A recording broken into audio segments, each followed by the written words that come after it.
I'm so glad I didn't test drive it, otherwise I probably wouldn't have bought it.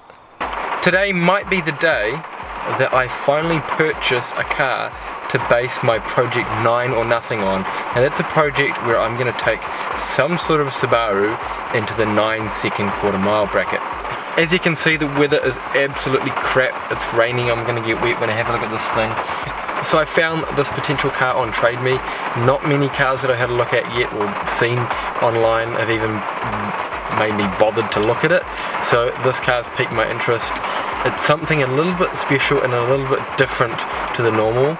They're definitely not the most common types of cars, so I'm hoping, fingers crossed, that everything checks out okay and I can go ahead and buy it. But I guess we'll see in the next 10 minutes or so. So it's pretty safe to say that last one was a bit of a sack of crap. Unfortunately, I wasted my time going to look at it. It was just full of rust and wasn't anything good really. However, I was tagged in a post on Facebook today and also messaged about it. Oh, we're almost there. Destination is on your left. Yeah, tagged in a post on Facebook with another car that, again, it's a little bit different. It's probably not exactly what I was after, but it's something that could potentially be pretty cool. So we're just going to go have a look at it now, and yeah, we'll have a look at it after if it all goes well.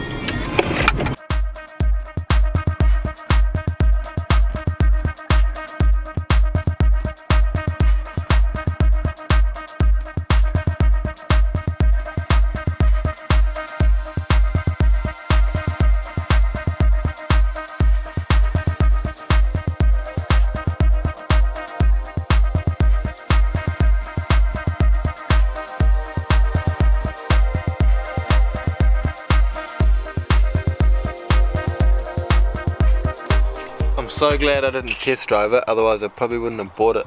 Why? It's got that many things wrong with it. But it doesn't matter because all of the shit wrong with it is going to go in the bin anyway, and it's going to be replaced with better stuff. But it would have just made me nervous and freak out a little bit. So I've finally purchased a Subaru, and it's probably not one of my finest purchases. If we take a quick look at the key to begin with, this is probably a representation of the state of repair of the rest of the car. It's been held together with a bit of tape. I have behind me a 1998 Subaru Impreza GC8 non-turbo SRX. Now this is quite similar to, I guess, a base model WRX, but it is not turbo. It does have a few other differences. This particular one doesn't have bucket seats or anything like that. They've got a slightly different gearbox, and I believe there's a few running gear differences which are slightly different. The front subframe's a little bit different, but in its essence, this is the exact same chassis as a WRX or an STI GC8.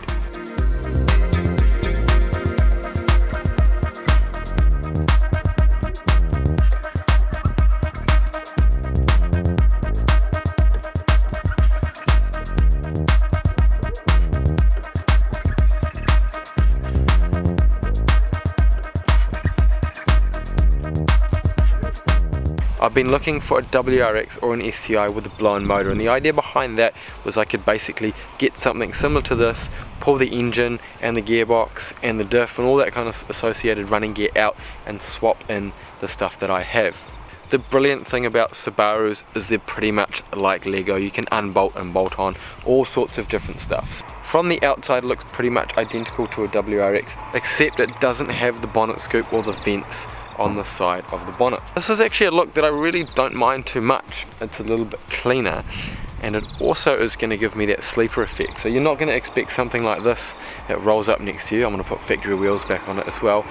Something that looks pretty damn standard to have an 800 horsepower engine under the hood. As I've already alluded to, it's definitely not my finest purchases. There are a few issues with the car, so I'll quickly take you through and show you what I've found.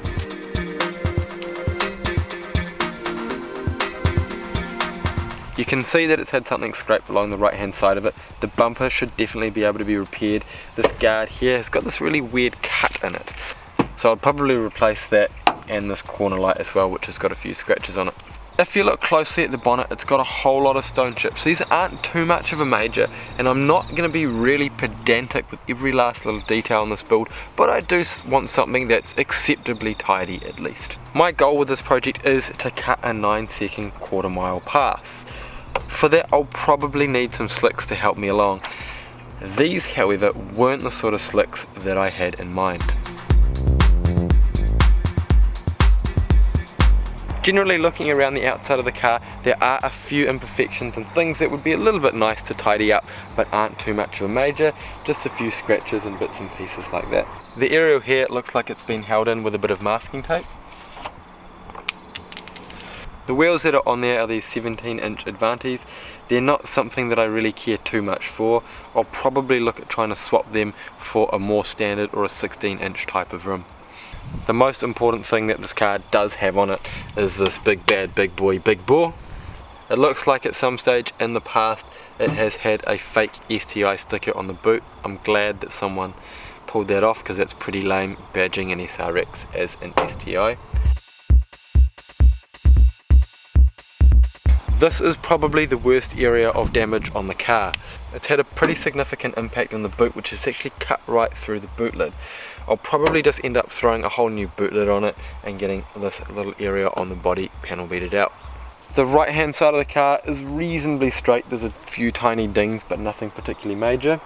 You can see that this rear door has had some of the trim fade from black to silver. This is pretty common on this type of vehicle.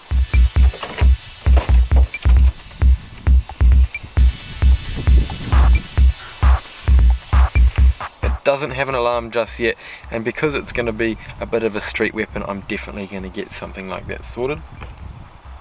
Looking in the interior, it's pretty similar to your average Impreza or base model WRX. It's got the Momo steering wheel. Now this is quite a cool steering wheel, however it's in pretty average condition.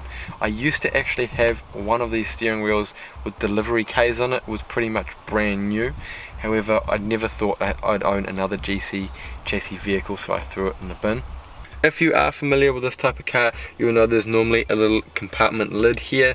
They're pretty common to break, and this one has also probably broken and then someone's removed it, so I'll have to sort that out at some stage as well. As a whole, the interior I guess is in average condition for the age. It's certainly not anything tidy or to write home about, but it's not that much of an issue, particularly being that as a race car I'm going to be removing quite a lot of the stuff anyway. So the previous owner appears to have left me a little gift in the center console. I really don't want to touch that, particularly because there are some tissues around it as well. I do, however, need some lubricant to assemble my motor with.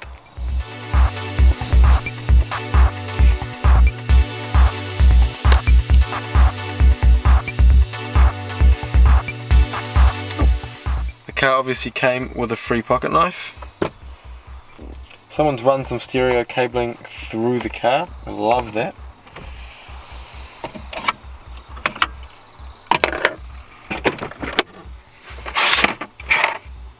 Oh, it's got a spare airflow meter there as well, always a good sign.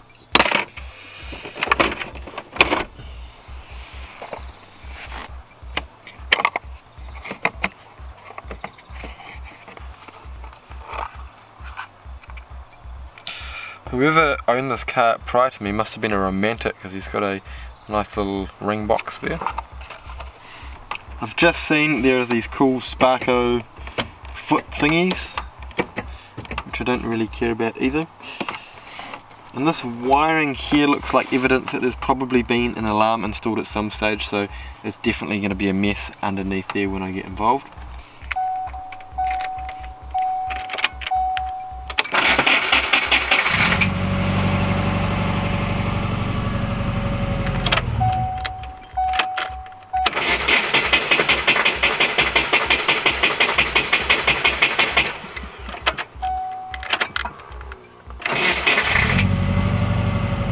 There might be some sort of issue. The starter motor definitely doesn't sound good, and it didn't really want to start too well there.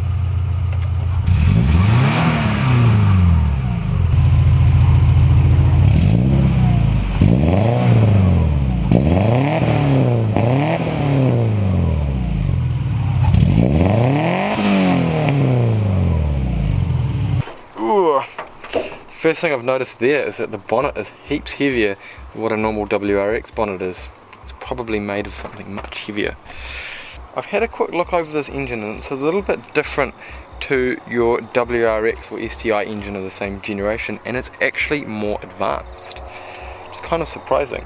So it's got this intake manifold here which has got a variable length runner or a variable intake plenum size, and that's just going to allow for a more optimized torque or power curve throughout the rev range. I've pretty much never actually had a good look over one of these engines because I've only ever dealt with turbocharged Subarus. A couple of things that I found really interesting about this motor is it has some features that you don't see on any WRX or STIs until about the 2000-2001 era, where the GDB or bug-eye chassis came out. Now this actually has a variable cam timing system on the intake cam, and also the coil on plug and top feed injectors that we saw come out in that same generation of vehicle. So essentially this is a more advanced engine than the WR or STI-X engines at the time.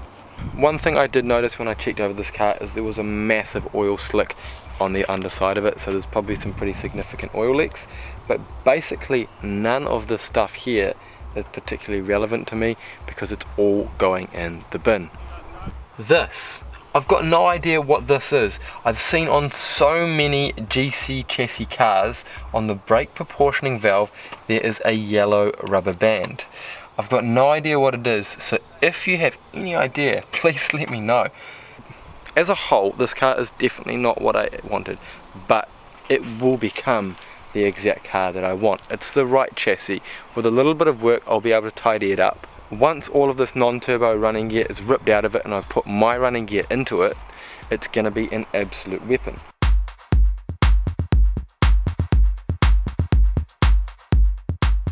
In my next episode, I'm going to take this thing out to Possum Bourne Motorsport to give it a bit of a better inspection. I'm also going to chuck it on the dyno, so I'd love to know what sort of power you think it's going to put down. Let me know in the comments below. I'll also chuck it on the hoist just to make sure that there's nothing major underneath the car that's damaged or needs to be repaired, and then I'm going to get into it. Until next time guys, I'm hunting for a 9-second quarter mile on 9 seconds or nothing with passion for performance.